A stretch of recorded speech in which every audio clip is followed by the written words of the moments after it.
Hey guys. Hello. Hello, I've just realized that I've got a clash. Yeah, it's this scheduled over the scalability demo. Greg, did you Yeah. have anything that you wanted to show for this? Honestly, the only thing I really wanted to talk about was just what I would like to do for the next steps for this console issue, really. But that being Yeah. said, I'm happy to just like drop a comment on the issue or drop a thread in Slack and not tie up people's time if they've got a clash.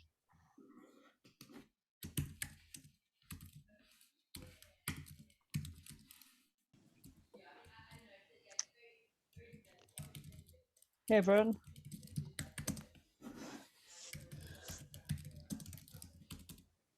So I think we're all here. So Graham, over to you. Look, I'll be really quick. Andrew and John have got a meeting that clashes. So basically we're continuing the console investigation. I'm pretty confident at this point. We've done a few changes that I'll actually look at rolling back because they haven't made anything better. They've allowed us to debug further things. But the next step I want to do is I actually think now what is happening, it's very difficult to debug because the story around what happens to a daemon set pod during node scale down is very different to a normal pod. Normal pod just goes through this normal process. Daemon sets pods get largely ignored. But essentially what we are seeing, or what I'm now think I'm seeing, and I'd like to actually make a change to prove, is that console is getting sent a signal to deregister itself from the cluster before it's removed from the Kubernetes service endpoints. So DNS requests are still being sent to the pod, even though it's in a state where console itself thinks that it's basically shutting down or not available. And typically how we solve this is we put a pre-stop hook in to sleep for like 10, 20, 30 seconds. So that way, before the pod gets the signal, we have that time to make sure the service is deregistered. The problem is the upstream Helm chart actually hasn't got any support for this. And it's a change I want to test soon. So it goes back to this full song and dance of how do we actually, there's like 4 lines to a YAML file I want to add, but it's not in the upstream Helm chart. Do I put a merge request up to the upstream Helm chart? And then all of this, to be perfectly frank, bullshit we have to do with Helm just to try and add some stuff. So I've got a merge request that I've put up that leverages something I've talked about. You may have seen me talk about before. We're using Helm files built-in patching functionality to just patch these files in. So basically, Helm file can just take the Helm chart with all the settings you want and then just patch extra lines over the top. You say, just patch these settings on, just basically applies a patch on top of the YAML files to put the settings you need in. And I would like to there's a larger discussion about should we use this functionality. Obviously, using it on something like the GitLab chart, I suspect is a very big no-no because we should be pushing those changes upstream. But for something like this third-party chart where I can just patch it and move on, rather than have to put a merge request to their GitHub, wait for them to merge it, either wait for them to cut a new release and put it in their chart repo, or we fork the whole chart, or there's a lot of just kind of rigmarole around that. How often do you think that patching just completely breaks? It's like actually, when people move things out, or So I don't think it will break very often. It's pretty resilient. It supports strategic merge patches and JSON patches. And I didn't realize this, as an RFC defined for the formats for JSON patches. So if, for example, like you're patching basically a setting, so the worst thing that can happen is they add that setting upstream and all you're doing is overriding it with yours instead of taking the upstream setting.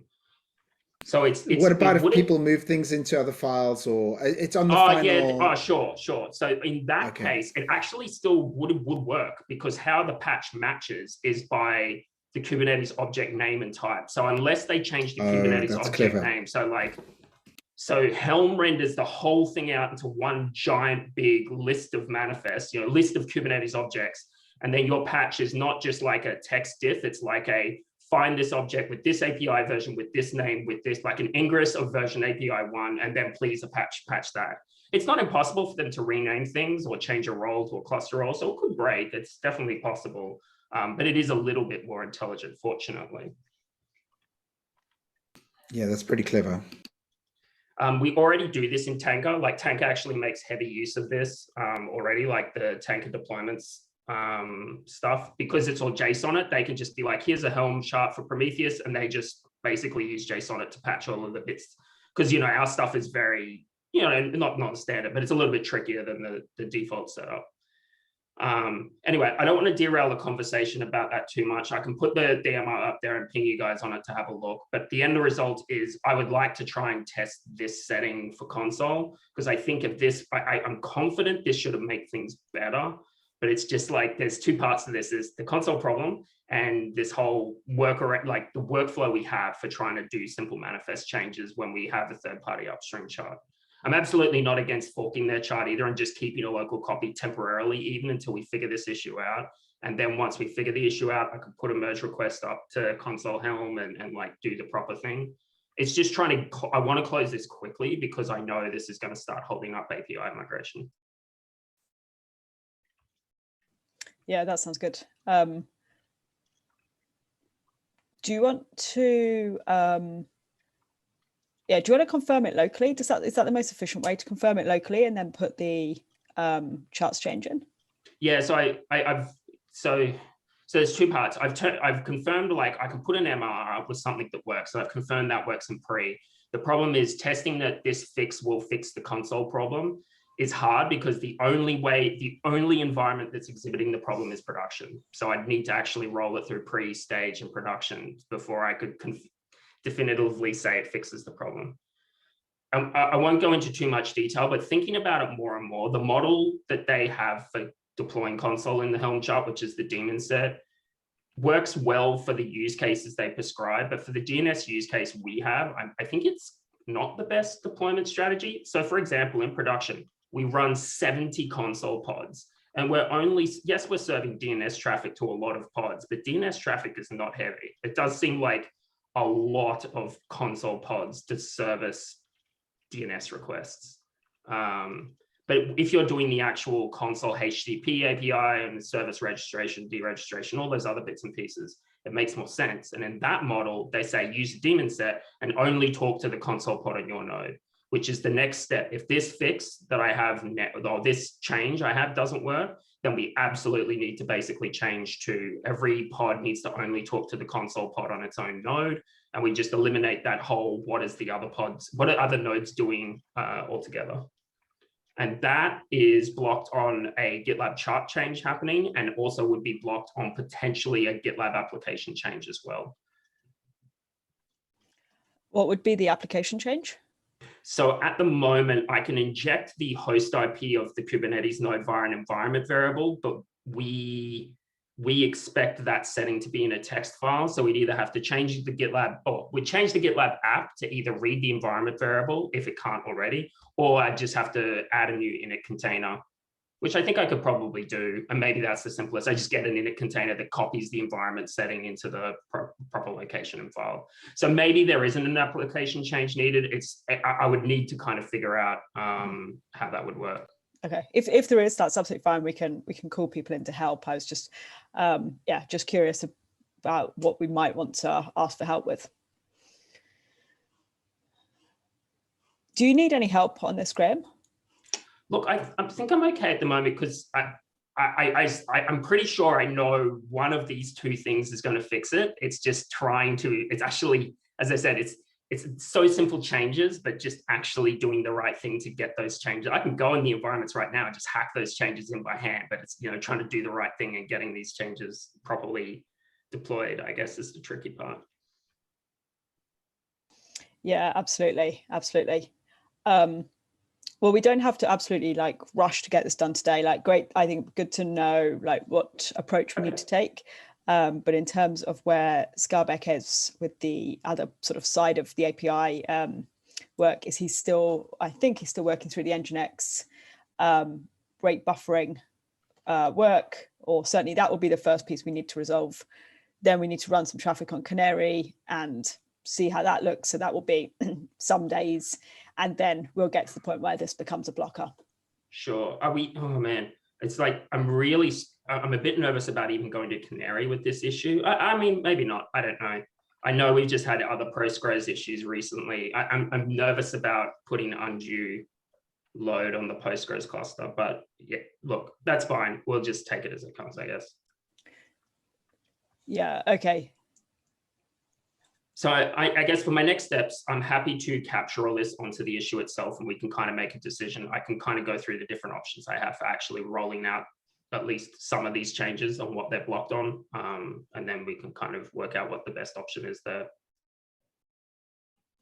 Yeah, okay, that sounds good. Yeah, it'd be good to know. I don't know if you have a few, oh, maybe it's easier in the issue, but if we've done any of these other approaches in the past, like whether there were gotchas or some things worked better than others, that would be good to know.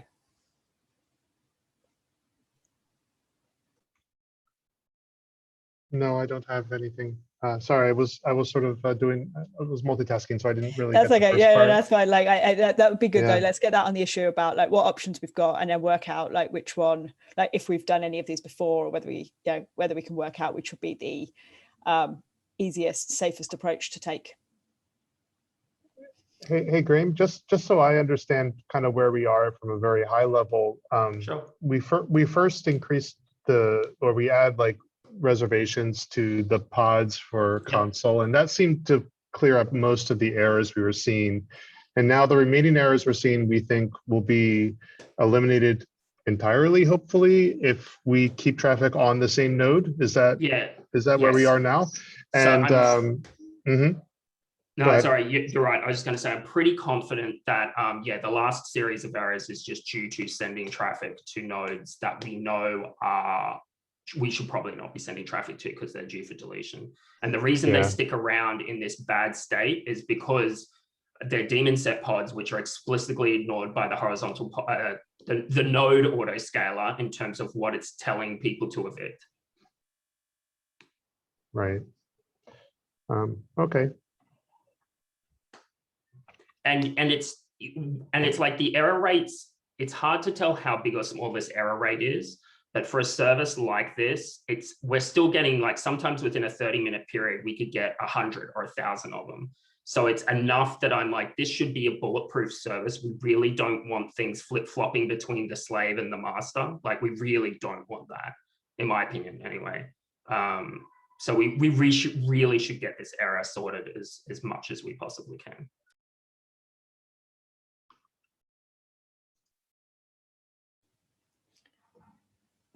Okay, and then can I just ask as well about this MR that Scarbeck opened up yesterday for the Nginx stuff? Just like, Graham, whilst we've got you here, it'd be good to get your thoughts on where we are here and what the next steps might be. Yep, so I put a comment on that today. So myself and Jason, I think both overnight had the same realization that there's actually a better way we can do that. So I've created another MR with a different approach, which I think gives us the same solution, but is it's a little bit more manageable. And I think I kind of mentioned it to you briefly, I think in our one-on-one, that basically what we're trying to do is we're fighting against the Ingress specification and what Ingress Nginx can do as part of the specification and what it can't. But the end result is the good news is Ingress Nginx configures one set of pods running Nginx with the configuration combined from every Ingress object it is given inside the entire Kubernetes cluster. So we can leverage that by creating multiple Ingress objects, one with the same domain, so like GitLab.com, but with different paths. So like the paths that we need to change settings for, rather than like, because with the annotations, you can turn them on or off for an entire Ingress object, and that's the problem. But we can create multiple Ingress objects for GitLab.com with different paths in them. So one for like /API, one for API, LFS, whatever the endpoints can you have regular expressions in those Yes, paths? Okay, well yes. then that's definitely the way we want to go.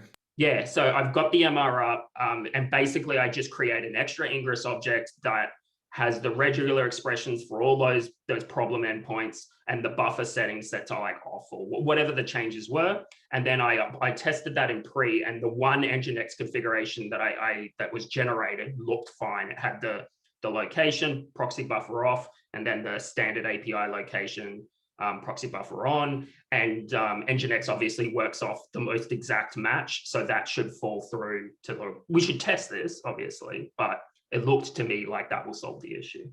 It's still a little bit of weird management, like because we're having some extra Ingress objects that we created outside the chart, which I'm managing in that extra Helm release.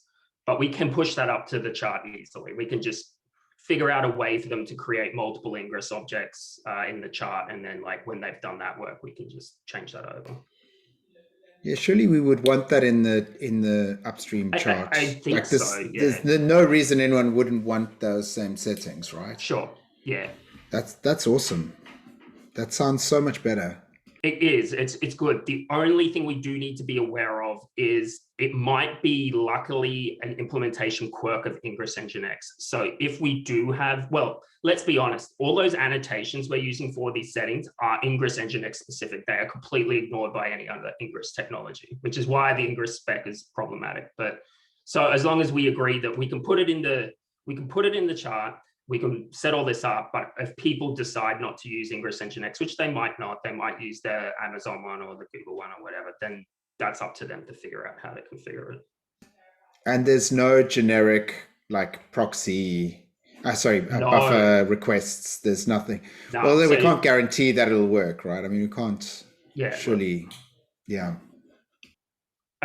So the Ingress specification got ratified to 1.0, and Kubernetes have already realized it was anemic, and so they've started work on the new spec, which is gateways modeled off Istio and Envoy, and that's the proper implementation. That you can specify every single setting down to the path, and it's all done with different implementations in mind. It's the proper solution, but they just it took them this long to get it right. Yeah. So.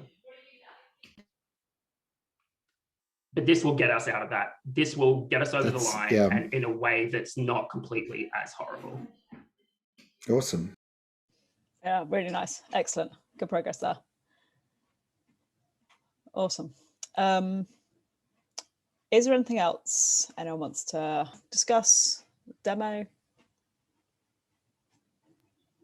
I don't know if people are interested at all, but I can kind of give a really ad hoc demo of the stuff I've been working on with Kubernetes monitoring. I mean, it'll be very rough. Like it's all just Thanos at the moment. There's no pretty dashboards yet. But the first problem let me share my screen because this will be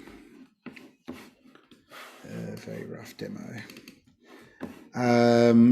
So the first problem that I was trying to take a look at last week was whether we could kind of monitor the node pools to see whether like they would reach their limits. And then I hit the problem that that information is not exposed through any metrics. The only place that we have it is in Terraform.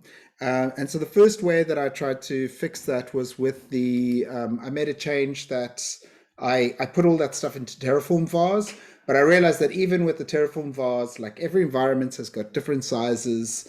And then between the regional and the zonal cluster, we had different sizes. And sometimes we even had different sizes between different zonal clusters. And it was like a bit of a mess. And I started putting comments everywhere, like, if you change this number, remember to change it in the runbooks as well. And I was like, that's just not going to work. And so I built that real horrible hack, which someday someone's going to go, what the hell was that guy thinking? But effectively what it does is that it runs on the GitLab.com infrastructure. It runs in CI, and it basically asks Terraform to generate JSON, and then it uses JQ to pull things out of that JSON. And the one thing that's kind of interesting about it is there might be other things in future where we need this, or we might want to do other things with it as well. But effectively, what we do is we then push that to the Prometheus push gateway, and the only kind of thing that I'm unhappy about it is that it goes to the ops gateway. And so we have this production information, like here you can see this cluster is GRP, gprod, GitLab, GKE, but because we pushed it to the Prometheus ops push gateway, all the environment variables are labeled as that.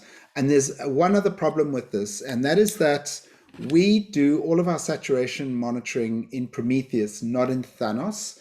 And so the Prometheus that needs this information doesn't have it because it's in the ops Prometheus. So the two ways that I can fix this are I can either get it, do the evaluation in Thanos, which is kind of against best practice, but I can do it, but I'll have to change some of our infrastructure around that. Or the other option I was thinking about is, can we get to the G stage and G prod push gateways somehow from the CI job that runs on ops? Because that would kind of be a cleaner operation here if we could do that. Quick so question. that was, this looks good, especially for being able to get arbitrarily metrics out of Terraform. But so my understanding is that when we configure Terraform to like set the node pool sizes, in GKE, they actually use the cluster autoscaler project to actually implement that. And I'm just seeing here, it's got a metrics endpoint. Have we actually tried looking at the cluster autoscaler metrics endpoint? No. Yeah, I'm going to drop this into, can I drop this that'd be into cool. Slack? Yeah. Oh, where would you like it? Zoom chat? Oh, wherever. Yeah. So I can't say this will be accurate or even if it's enabled, but we definitely 100%, that's what Google, we see that in our Stackdriver logs. So that might give you some metrics. Sorry, where did you put it, Graham? Sorry, not Slack. Slack, yeah, gotcha. Okay, yeah. I can actually ask Google if they expose that endpoint to us somehow. But yeah, I mean, I can look at /metrics. Because they have those pods running, but they might not have the metrics endpoint exposed, or we might be able to. Yeah, I mean, that's yeah, we can. Let's just take a look here. This is pretty good. Okay.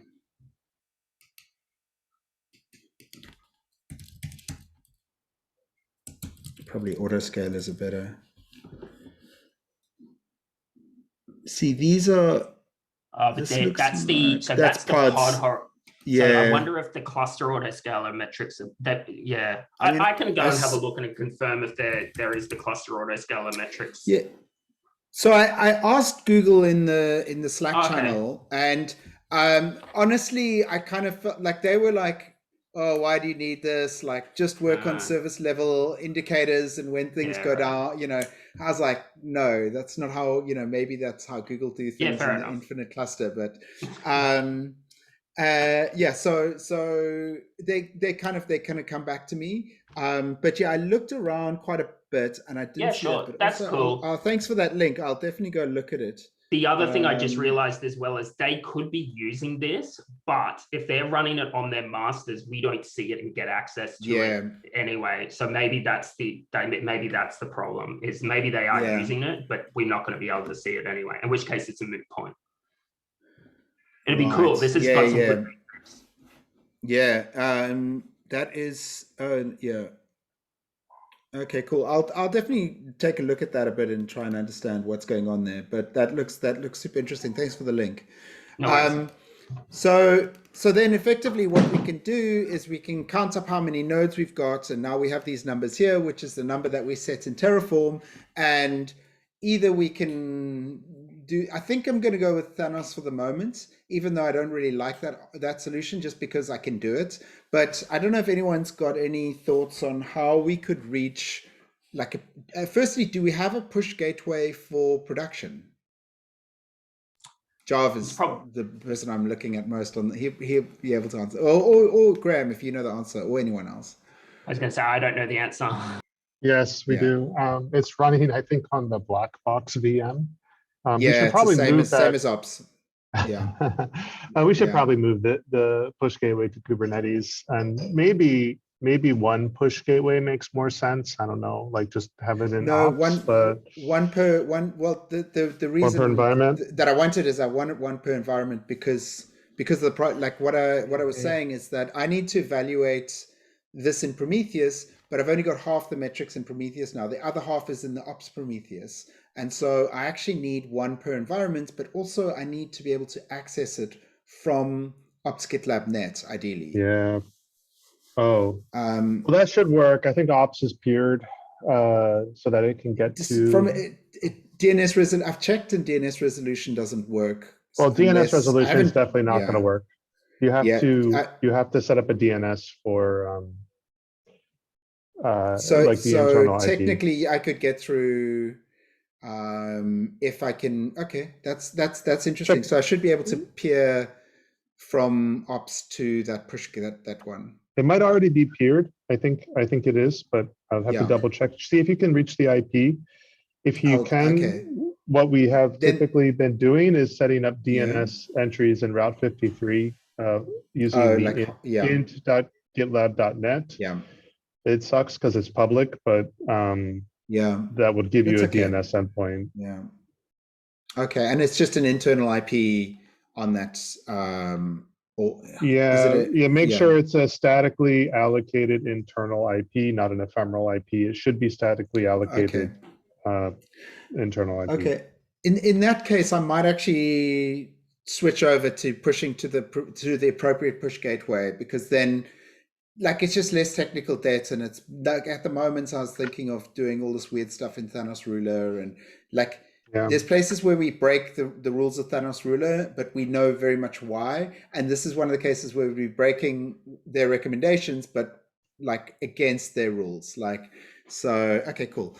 And then thanks for that. I appreciate that.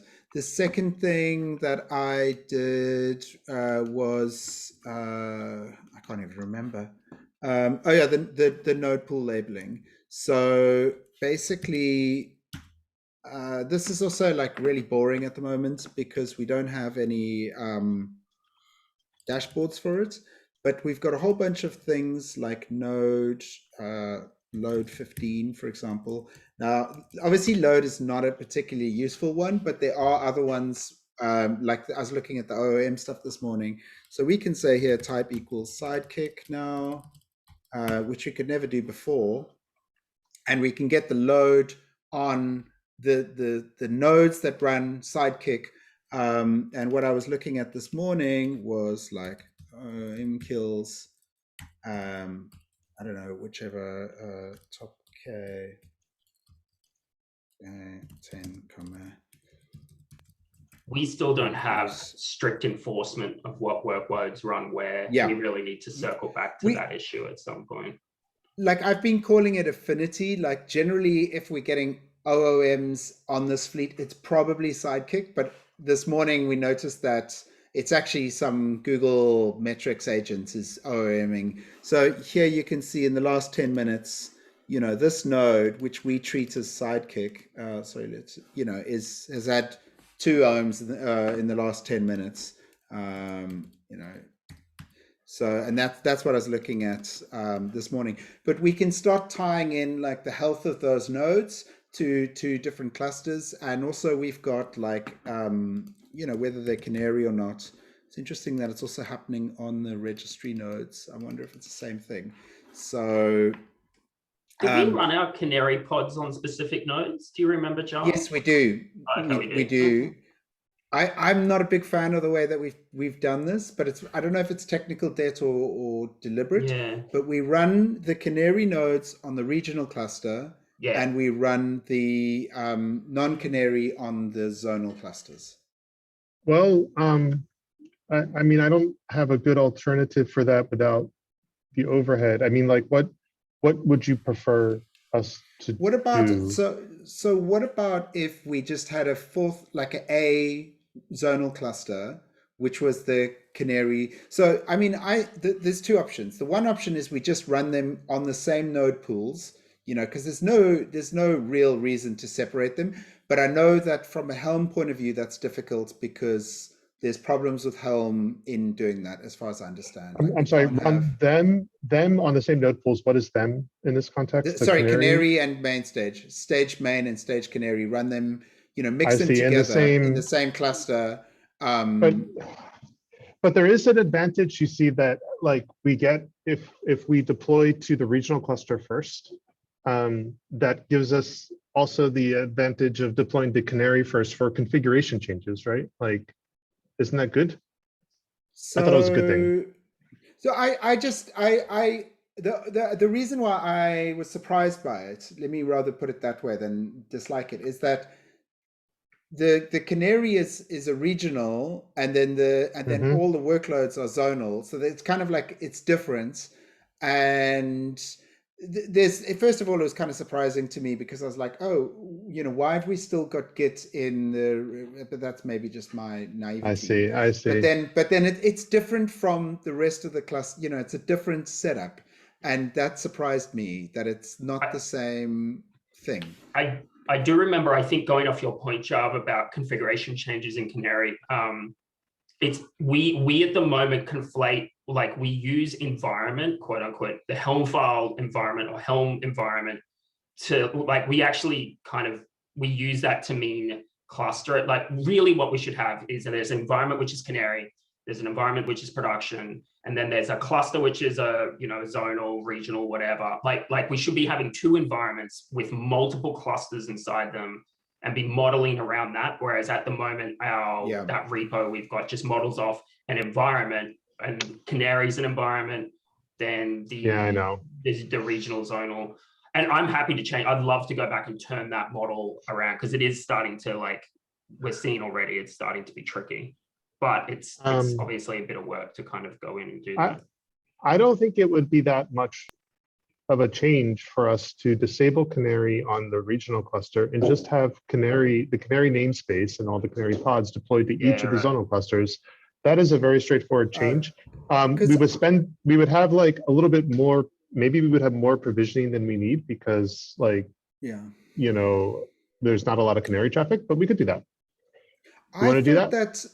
So I thought that there was problems with, so from what I understood from what Skarbek said, there was problems with our Helm setup with that.